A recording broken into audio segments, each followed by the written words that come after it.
Alors je me présente, David Duché, je suis directeur délégué aux formations professionnelles et technologiques dans le lycée Léonard de Vinci à Blanquefort.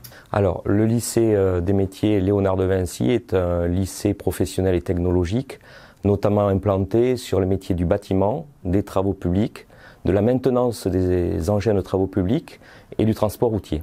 Sur l'apprentissage, j'interviens notamment sur les contacts avec les entreprises, le relationnel, de manière à fidéliser des entreprises et notamment essayer de trouver de nouvelles entreprises partenaires, de manière à faire évoluer le tissu. Donc un vrai partenariat avec des entreprises qui sont à la recherche de jeunes en formation, par apprentissage bien sûr. L'objectif, c'est d'évaluer la qualité de nos apprentissages en relation avec les équipes pédagogiques, d'être enclin à améliorer, rencontrer, faire des évaluations bilan, de manière à ce qu'on puisse puiser du terrain les volontés et les exigences, de manière à essayer de parfaire cette formation qui est une homogénéité entre ce qui se fait en entreprise et ce qui se fait au lycée. J'interviens auprès des jeunes quand cela est nécessaire, des jeunes qui sont en difficulté. Donc on les reçoit avec l'équipe pédagogique de manière à pouvoir remédier à une petite problématique et essayer de trouver un compromis de manière à ce que le jeune se sente bien en formation, que ce soit dans l'entreprise ou au lycée. Pour un jeune qui désire faire de l'apprentissage dans ce lycée, il y a plusieurs voies d'entrée. Il y a un conseiller en formation continue, Greta CFA, qui est là chargé d'accueillir tous les jeunes qui sont en demande. Et d'autre part, mon rôle est aussi par le biais des entreprises, par le biais des associations, de recueillir des besoins du terrain. Et donc de ce fait, je mets en relation les jeunes, les demandeurs, avec notre panel d'offres dans les formations. Alors pour les formations en apprentissage, on a des pédagogies un peu différenciées, c'est-à-dire qu'en fait on va travailler sur l'alternance par rapport à un groupe classe, en relation avec les entreprises, voir quel est le timing le plus précis, où l'implication d'entreprise va être plus propice au développement de cette formation. Donc on va faire des alternances qui vont être 15 jours ou 3 semaines, voire un mois, suivant les différents métiers, qu'on soit dans le bâtiment, les travaux publics, le transport routier, la maintenance des engins. D'autre part, on a une nouvelle demande en termes d'apprentis qui intégrerait un public classe, formation initiale scolaire. Donc nous essayons de mettre en place de la mixité, faire en sorte qu'on étudie en fait, on met en regard des emplois du temps où les jeunes de formation initiale passent une majeure partie du temps chez nous avec des stages dans les entreprises. Et quand ils sont dans les entreprises, les apprentis qui arriveraient sur ces classes-là iraient faire leur apprentissage. D'autre part, nos jeunes en formation initiale scolaire, lorsqu'ils sont en vacances, nos jeunes apprentis seront bien sûr dans l'entreprise. Un petit delta s'opère entre la formation initiale sous statut scolaire et apprentissage, qui est vite comblé par quelques heures de différence que l'on aménage sur mesure pour nos jeunes. L'objectif de la mixité des publics, c'est aussi d'asseoir la sécurisation des parcours, qui est une nouvelle réforme mise en place dès le 1er janvier 2020, qui nous permet d'avoir un plus par rapport à un groupe autonome où on n'aurait que des apprentis. Alors, le principe de la sécurisation des parcours, c'est tout simplement un jeune qui trouve un employeur, qui vient au lycée des métiers Léonard de Vinci, aura notamment une place en apprentissage. Ceci étant dit, il se peut qu'il y ait un problème au niveau de son apprentissage, soit dans la classe, soit dans l'entreprise.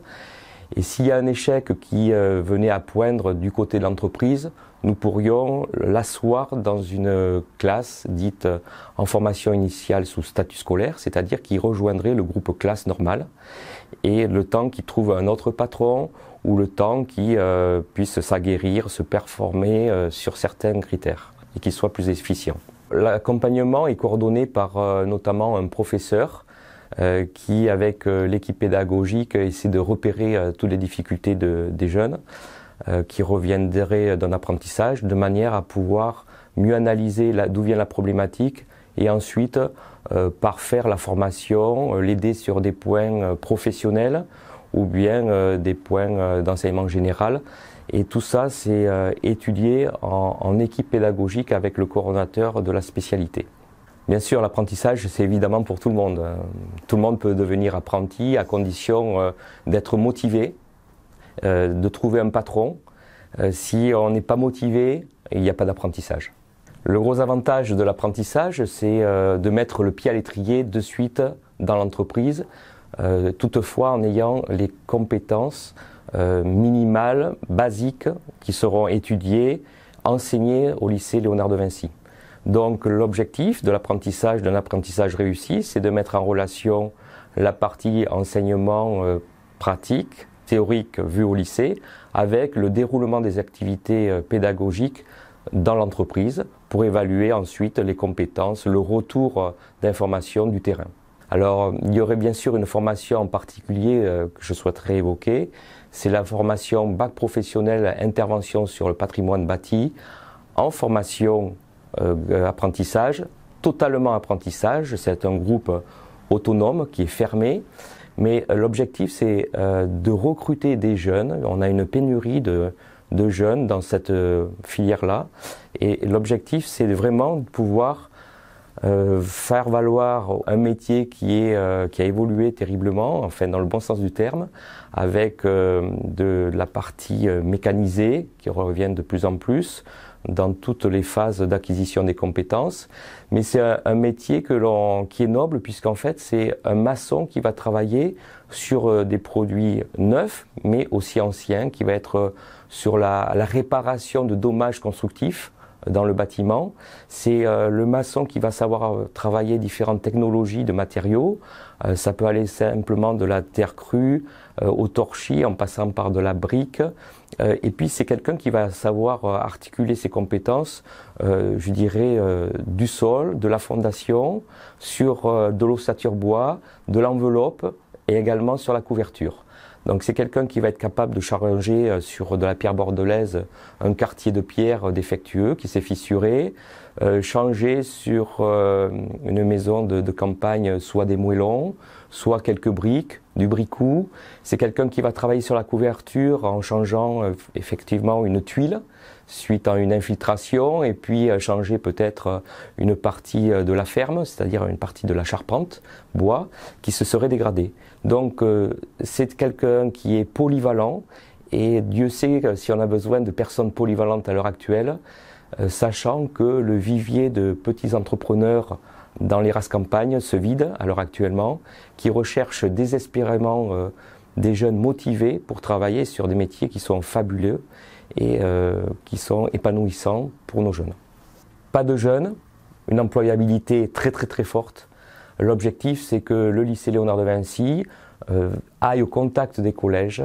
Le lycée va sur des forums tels que Aquitec, le lycée est présent sur le forum clé du Pengalan à Mérignac.